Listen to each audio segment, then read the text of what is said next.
Emyaka 10 egiyise Obwakabaka n'ebitundu ebirala bibaddewo n'obuwango bwabyo.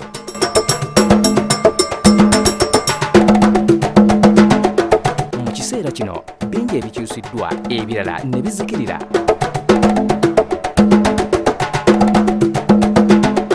Bukedde TV ekuzaayo mu biseera ebyo.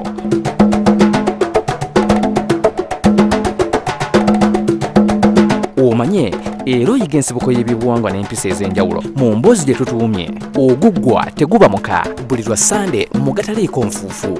Tuula oyige. Bw'oba mulenzi abaana ba mwannyoko baba bakuyita kkojja. Kale nno mu Buganda kkojja yavunaanyizibwanga kinene okuteekateeka omwana wa mwannyina omulenzi. Kkojja ye muntu ajjudde obuvunaanyizibwa mu luggya. Kkojja asinga kwesigama nnyo ku baana bano abalenzi. Kkojja yazaalibwa ne maama. Ekigenderero mu kino kwabanga kulaba ng'omwana ono agenda okusajjakula nga buli kimu akimanyi bulungi. Va ku b'ennaku zino abatabuulirirwa nga balowooza nti bye bawala bokka. Kuzimba maka. Bakkojja bagamba nti ebukojja banjagala ngadda ku nnyoko waali. Kubeera n'abaana abalenzi abo. Talina baana baatazaala. Era yabeera omuntu ow'obuvunaanyizibwa. Tutandike bakkojja. Kubanga ne bwe wabaawo okutawaana kw'amaka omwami n'omukyala. Kakati omusajja waakulula n'afuna amaka tadda mu kuludo. Obadde okimanyi nti mukyala wange n'abasajja mu nnyumba ye nga siriiwo. Kulimisa kuba kati oluusi ebaayo eŋŋambo naye ggwe wona olimisa mu mpolampola tujja kufuna ekituufu. Omwana omulenzi yenna olwawezanga emyaka 18 ng'abazadde bamusindika ewa kkojja we ayongere okumubangula. Entandikwa y'okugenda okuwasa omwana omulenzi asooka kutunula mu kkojja we n'amuzimba. Naye ng'ate bo abalenzi bakweyabiza. Ate era ebizibu bwe biggwaawo kkojja avaayo bulambalamba. Odda nabo wali ku mabbali ne mwogera ensonga zammwe. Amakakasi tagagulumba. Kkojja ono yanditambuddenga n'abaana bano wakati w'ababiri omulenzi n'omuwala. Nti kkojja gy'ali. Nti mwana wange toyisanga omukazi obubi. Buli muntu aba kkojja. Era yali ayagala nakutandika kugenda mu byakaliyoke. Sala amagezi ogule TV yammwe ebeere mu nju. Ebimu ku bintu ebyassibwangako essira kwalingako empisa, okwagala mukyala we n'ebirala ebyekyama. Naye ye kkojja omulimu gwe gwa kubuulirira ebikolwa. Abaana nga si kireereese. Alinaweza emyaka 25 3 talina mukazi. Omwami buli lwadda atusuza tukute buuke. Kyalinga butaluŋŋamya bulungi mwana wange tosulanga mu kyalo. Naye omwana muluŋŋamye ggwe kkojja. Abaana baakuliranga ddala bulungi nnyo. Kyekigambisa oyo ekyana kikyakulira wa ab'obulenzi.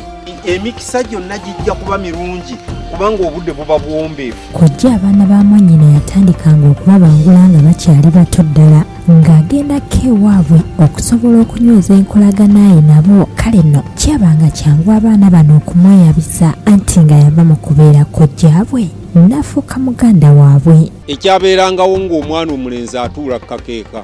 Abaana balungamye. Nannyonnyola taata atukola bw'ati, taata atugomosa bw'ati, taata tatuwa mirembe. Bw'amala okuyiwamu emirembe giggweera ddala awaka. Naye okubeera awo omwami wagomoseza abaana n'omukyala taba na mirembe. Omwana aba mwana wo. Oludda ng'atandika kusamba emmere yawoza ety eno. Naye njagala obeere ng'oli musajja ssemaka asobola okufuga amaka. Taye ategeezebwa butegeezebwa tamala kutafuuka kyereeta nga mususu w'amenvu. Mwannyina w'oli agenda ewa ssenkaggale kkojja w'olujja ne ziryoka zimuleeta n'ajja agolola ebyasoba. Obeera kkojja w'omwana, omwana muzimbe nti era nga muntu muwombeefu. N'omulenzi ono bw'aba abadde ne kaggoggo ku ludda lw'amaka ge era abuulirirwa. Talabirira abaana tabaweerera. Omwana bw'aba sengaawe tamukutteeko n'ogenda n'ofuna omukazi mu kalyoki. Era bw'ajja akubuuza nti mukoddomi wo y'ani? Tujja kusala amagezi nga nzibwe ndi kkojjaawo. Ensangi zino bakkojja obuvunaanyizibwa baabusuula dda olw'enjawukana n'okusika omugoobire mu bika nga n'okwewuuba ewa mwannyoko bayinza okukojja emize omuli okubaliiririra. Ffe bakkojja tunaaba ne bassenga baba banaabuulirira mabanga.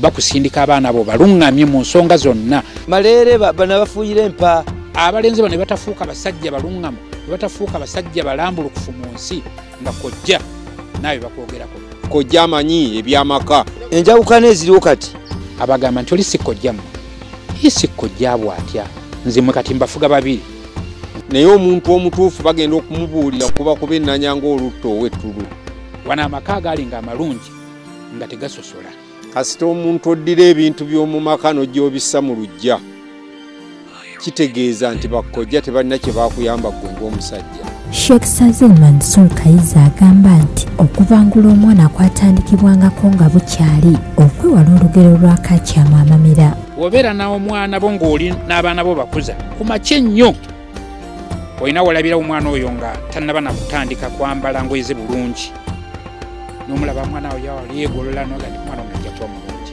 saate bw'omulaba ng'obadde naye ojja omutunuulira ye omwana ono anaaba atya era olina w'otandikira okusala amagezi omwana oyo asobole okufuuka omwana ow'omugaso naye ng'otandika mu buteeno so si kumulinda nti wuli afunye n'amaka. Ssaalongo Frederick Segaluma annyonnyola akafubo ka kojja okubuulirira omwana we kaabanga.